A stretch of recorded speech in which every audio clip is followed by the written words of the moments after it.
Yo, what's going on, people? It's man like Jamo 1 month later with the brand new Edifier QD35 tabletop Bluetooth speaker, fam. Now, big shout out to the guys at Edifier and Bleep PR for sending this down for me to have a little review, me to have a little play with. I've been using it for 3 weeks now, and it should be out and available for you to buy by the time that this video is released. This thing just looks sexy, fam. Like, we'll just go straight onto the design, because how can you look at this speaker and not start talking about the design? Everything is glossy. On the front, the thing is see-through, and you've got RGB that plays, lights up, whatever you want to call it, when the thing is playing music, fam. It just looks sick. I can't lie though, my problem is the fact that the fingerprints you get from this glossy material that they've used, they're deadly, they're ugly, they're clapped. Fam, they're just not giving, fam. There's a white version as well. I'd love to see how that one looks with the fingerprints, but the black glossy version, yeah, the fingerprint magnet, you're gonna be there all day with your microfiber cloth in it. But anyway, in terms of ports, buttons, and I/O, on the left hand side, that is your charging space. So you've got a USB-A there, which goes up to 18 watts charging speed, and you've got a USB-C there, which goes up to 35 watts max charging speed, fam. So that's GAN charging as well, which is like a more, I don't know, cooler charging technology, so more energy efficient, I guess. And on the right hand side, you got 3 dials and a button. Bottom dial is for your lighting effects, your different RGB effects and patterns, and the brightness of the light when you're turning the dial left and right. You got the second dial, which is for volume, and you can press it to pause and play music and thing and like that.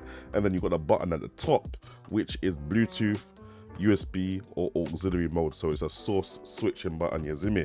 Now on the back, everything is glossy. You got your on and off switch, you got your power plug, you got your USB port for like music, if you've got music on USB and stuff like that, like high quality music kind of thing, you can put it in through there, or you can do the 3.5mm thing. You understand? You got 2 passive bass ports there, fam. I just the design again, fam, it's gassing me, fam, especially when you turn the thing on and all the lights light up. Sound signature wise, you're getting a lot of bass. They've catered towards the bass lovers. Now for me, I try not to be biased towards bass heavy speakers, because I am a bass lover myself. So anytime I hear a speaker, headphone, whatever you want to call it, that is catered or EQ'd more towards the bassy frequencies, I automatically get gassed. And that's exactly what's happening here. But I do want to talk to you quickly about the mids and the highs. I do feel like they come through very well. If I'm listening to like a podcast or something like that, they still sound quite decent. Like, I'm not mad at them. I don't feel like they're drowned out.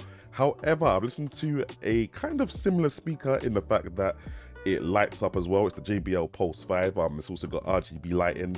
Completely different sound signature, because it's got lots of highs, lots of mids, but hardly any bass frequencies whatsoever. So this Edifier QD35 completely washes the JBL Pulse 5 out of the park in terms of bass.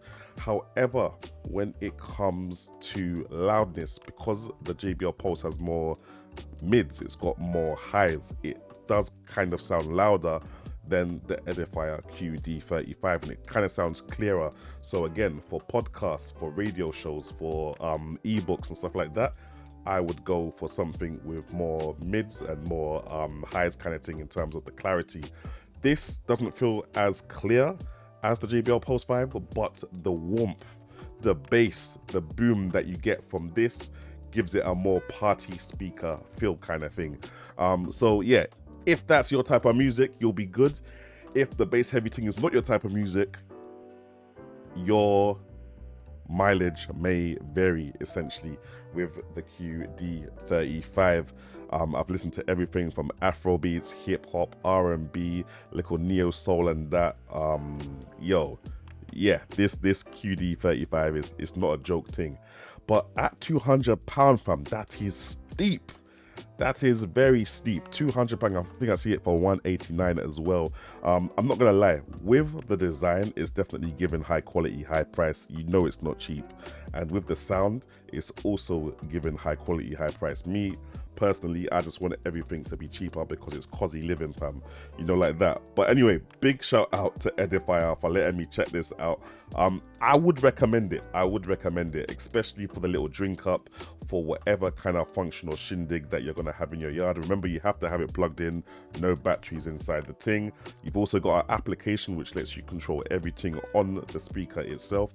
Application's pretty much easy to set up, and you know, you can control the RGB, even get different RGB patterns that you can download and ting.